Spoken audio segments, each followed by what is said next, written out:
नमस्कार। हे कांदा कापून घेतला आहे, थोडंसं गाजर कापून घेतला आहे आणि कोबी कापून घेतला आहे।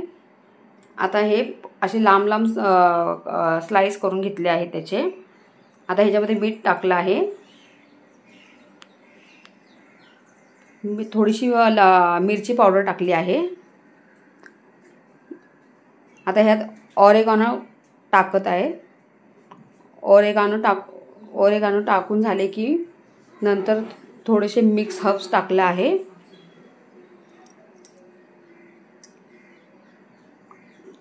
तर मिक्स हर्ब्स टाकून झालं की आपण हे मिक्स करूया।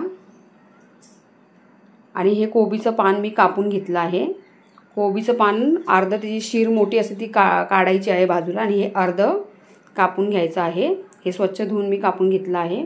आता ह्याला मध्ये टूथपिक लावायची आहे अशी। आता हे सगळे असे टूथपिक लावून घ्यायचं आहे। सगळ्यामध्ये हे भरून टूथपिक लावून घेतली आहे। आता गॅसवरती फ्राय पॅन ठेवला आहे। आता त्या फ्राय पॅन मध्ये हे आपण टाकून हे ठेवूया। गरम केला आहे।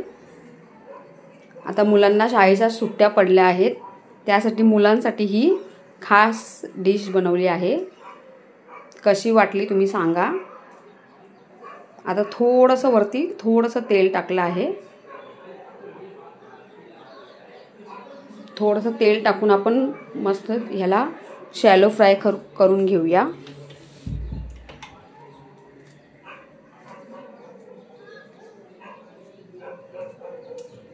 मुलांना ही डिश फार आवडते। असं काही बोललं तर चांगलं आवडीने खातात। हा एक स्नॅक्स टाइम पण बनवू शकतो। काहीतरी मुलं बोलली की स्नॅक्स पाहिजे तर आपण हे करून देऊ शकतो।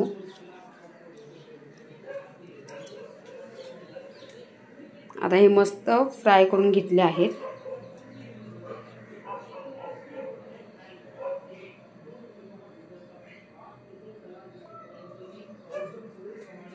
जर तुम्हाला माझ्या रेसिपी आवडत असेल तर प्लीज माझ्या चॅनलला सबस्क्राईब करा, लाईक करा आणि शेअर करा।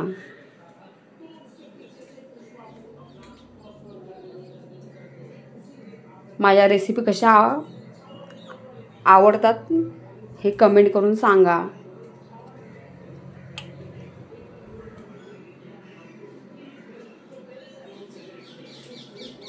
आता हे मस्त झाकण लावून फ्राय करून घ्यायचे आहे, म्हणजे कोबी वगैरे सगळा कोबीचं पान वगैरे शिजलं जाईल। आता ही डिश काढून घेऊया आपण आणि त्याच्यावरती मी थोडेसे चिप्स टाकले आहेत। हे मसाला ट्रायंगल आहेत ते टाकले आहेत आणि कांदा आणि टोमॅटो ह्याचं गार्निश केलं आहे। मस्त आपण हे चाट म्हणून पण खाऊ शकतो। लहान मुलांना मोठ्यांना सगळ्यांना आवडते ही डिश। तुम्ही एकदा करून बघा।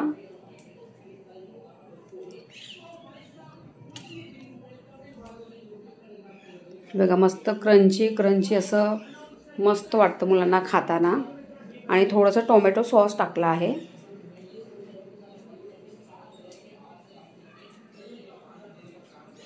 हे बघा किती भारी डिश वाटते। तर तुम्ही पण एकदा हे ट्राय करा आणि सांगा मला कसं वाटलं ते। धन्यवाद।